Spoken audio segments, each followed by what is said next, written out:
아브라함이 죽고 이삭의 역사가 시작되기 전에 그두라의 소생과 이스마엘의 족보가 소개된 것처럼 오늘 본문은 야곱의 시대가 끝나고 요셉의 시대가 시작되기 전에 에서의 족보를 소개하고 있습니다.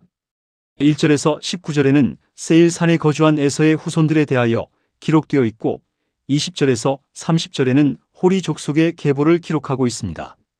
그리고 마지막 31절에서 43절 부분에는 고대 왕국 시대에 통치한 에서의 후손들을 기록하고 있습니다. 성경에 이처럼 이방 족속의 계보를 기록한 이유는 장차 하나님의 구원이 이스라엘만이 아니라 전 인류를 향한 것임을 예시해 주는 것이라 할 수 있습니다. 본문을 살펴보면 이삭과 리브가의 사이에서 태어난 맏아들 에서가 세일 땅에 정착한 후 번성하여 한 민족을 이룬 사실이 족보의 형태로 상세히 기록되어 있습니다.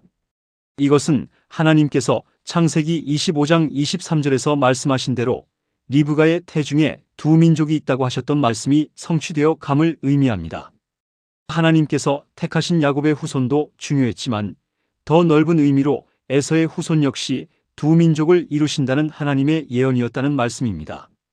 2절에서 5절까지를 살펴보면 에서는 3명의 아내에게서 5명의 아들을 낳았습니다. 이는 야곱의 아들들만큼은 못한 수였지만 후일 그들 후손의 수는 야곱의 후손의 수와 거의 비슷해집니다. 하지만 중요한 것은 후손의 수가 아니라 그들의 이름이 성경에서는 더 이상 나타나지 않는다는 사실입니다. 이것은 그들이 하나님의 구속사에서 제외되었음을 의미합니다. 이후부터 성경 속의 주요 인물, 역사 사건들은 이스라엘을 중심으로 전개됩니다. 우리가 성경을 읽다 보면 하나님의 예정이나 선택이 공평하지 않다고 생각될 때가 있습니다. 하나님께서 한 사람을 택하실 때 야곱 같은 사람도 선택하시기 때문입니다. 그러나 하나님의 선택함을 받지 못한 사람들의 생애를 살펴볼 때 결코 그 사람이 선한 사람이 아니었음을 알 수 있습니다. 오늘 본문에 나타난 에서의 경우가 바로 그러합니다. 로마서 9장 13절에 기록된 바 내가 야곱은 사랑하고 에서는 미워하였다 하심과 같으니라는 말씀과 같이 에서는 모태에서부터 하나님의 택하심을 받지 못한 사람이었는데 앞에서 살펴본 대로 그는 어려서부터 믿음이 없었고 그의 생활 자체가 당연히 선택받을 수 없는 사람이었습니다. 그의 행동을 창세기 본문들을 통해 다시 한번 살펴보면 첫 번째로 25장 34절에 자신의 장자권을 동생에게 팥죽 한 그릇에 팔아버렸고 두 번째로 26장 34절에 이방 여인들을 아내로 맞은 것도 잘못된 것이지만 게다가 그들을 하나님의 신앙으로 이끈 것이 아니라 그들의 문화에 젖어 삶으로써 부모를 근심하게 한 불효를 행했습니다.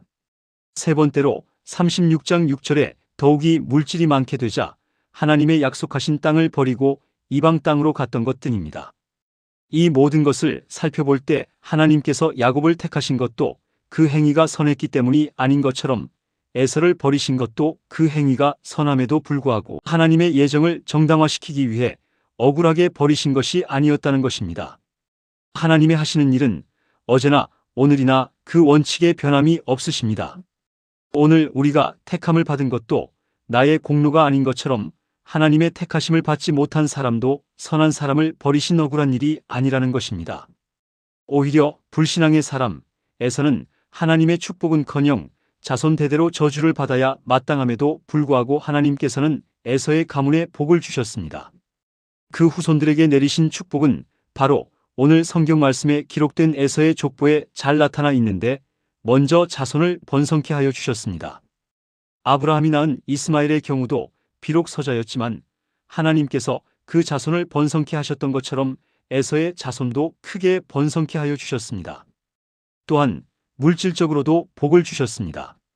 야곱이 고향으로 돌아와 아버지 이삭을 모시는 동안 에서와도 함께 지내게 되었는데 하나님은 야곱의 육축만 많게 하신 것이 아니라 에서에게도 축복하셨습니다. 그래서 함께 거할 수 없을 만큼 그들의 소유가 많아졌습니다. 더 나아가 왕국이 되게 해주셨습니다. 야곱의 자손인 이스라엘은 출애굽과 광야의 여정을 거쳐 오랜 후에 가나안 땅에 돌아와 이스라엘 왕국을 세웠지만 에서의 자손은 오늘 본문 31절에 보시면 일찍이 왕국을 이루었고 그것은 마침내 에돔이라는 강대국으로 이르게 하여 주셨습니다. 그런데 이러한 하나님의 사랑은 지난날 에서에게만 베푸신 것이 아니라 오늘날에도 당연히 버림받아 마땅한 죄인이라고 할지라도 그들에게 긍휼과 자비를 변함없이 베풀어 주신다는 것입니다. 비록 에서가 택하심을 받지 못한 사람이라고 할지라도 불행스럽게만 일생을 보내게 하신 것이 아니라 그도 아브라함의 자손이기에 그 자손들에게 약속하신 축복에 동참하게 하신 것처럼 이와 마찬가지로 하나님께서는 오늘날 하나님을 부인하는 무신론자들, 물질을 신으로 섬기는 배금주의자들이 오히려 하나님을 믿는 성도들보다 육신의 삶에 있어서 에서의 가문처럼 잘 살게도 번성하게도 하시는 것입니다. 이 일에 우리는 때로 많은 의문을 갖기도 합니다. 시편 기자도 시편 73편에서 악인의 형통함을 보고 넘어질 뻔하였다고 고백하고 있습니다. 그러나 이러한 하나님의 섭리는 어찌하든지 그들을 하나님의 은혜 가운데 거하게 하시려는 하나님의 사랑이었음을 기억하고 더 큰 믿음 위에 서는 저와 여러분들이 되어야 할 것입니다. 7절의 야곱과 에서는 그들의 소유가 풍부하여 함께 거할 수가 없었습니다. 그래서 에서는 모든 가족들과 재물과 짐승들을 이끌고 세일산에 거했습니다. 이곳의 현 위치는 예루살렘의 서쪽 약 14km 지점으로 가나안을 벗어난 사해 남쪽의 아라바 산악지대입니다. 이후부터 세일은 하나님 백성들의 성인 예루살렘과 대비되는 이방 땅의 성으로 자주 등장하게 됩니다. 에서는 세일산에 정착하고 그의 후손들 대대로 삶의 근거지가 되었습니다. 또한 31절에 이스라엘의 왕이 있기 전에 이미 에돔 땅에는 왕들이 있었다고 말씀합니다. 이스라엘 백성들이 애굽에서 노예 생활을 하는 동안 에돔 족속은 독립된 나라를 이루면서 정치, 경제 모든 부분에서 이스라엘보다 발전된 상태에 있었고 외형적인 번영과 풍요를 누렸습니다.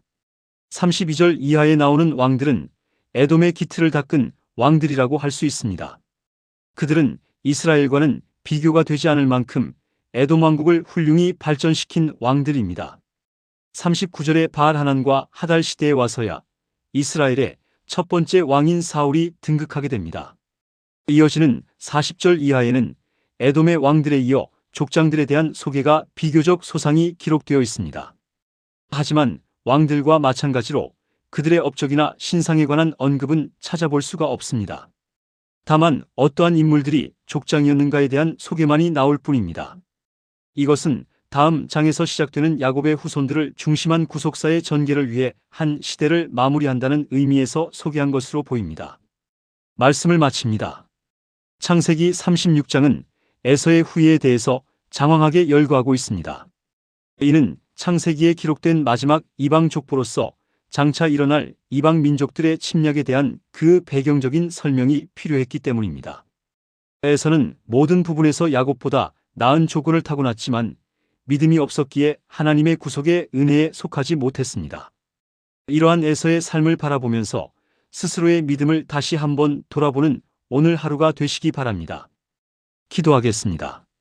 신실하시고 역사를 주관하시는 하나님 아버지, 오늘 창세기 36장의 말씀을 통해 에서의 자손과 족보 속에서도 하나님의 섭리와 계획이 계속되고 있음을 깨닫게 하시니 감사합니다. 우리에게는 평범한 이름과 반복되는 역사처럼 보일지라도 하나님께서는 한 사람 한 사람을 기억하시며 모든 세대의 삶을 주관하고 계심을 믿게 하옵소서. 우리의 삶 역시 하나님의 크신 계획 안에 있음을 기억하며 하루하루를 믿음으로 살아가게 하옵소서. 에서에게도 자손과 땅을 허락하셨던 하나님, 다른 사람에게 주신 복을 바라보며 비교하거나 시기하지 않게 하시고 우리에게 맡겨주신 은혜와 사명을 감사함으로 받아들이게 하옵소서. 세상의 성공과 힘을 좇기보다 하나님의 약속과 말씀을 더욱 귀하게 여기게 하옵소서. 우리의 가정과 교회와 다음 세대도 주님의 손에 맡겨드립니다. 세대가 바뀌고 환경이 달라져도 믿음이 끊어지지 않게 하시며 우리의 자녀들이 하나님을 알고 사랑하며 말씀을 따라 살아가게 하옵소서. 역사의 주인이 하나님이심을 믿으며 오늘 우리에게 맡겨진 자리에서 충성하게 하시고 우리의 삶을 통해 하나님의 선하신 뜻이 이루어지게 하옵소서. 모든 세대의 주인이시며 우리의 길을 인도하시는 예수 그리스도의 이름으로 기도드립니다. 아멘.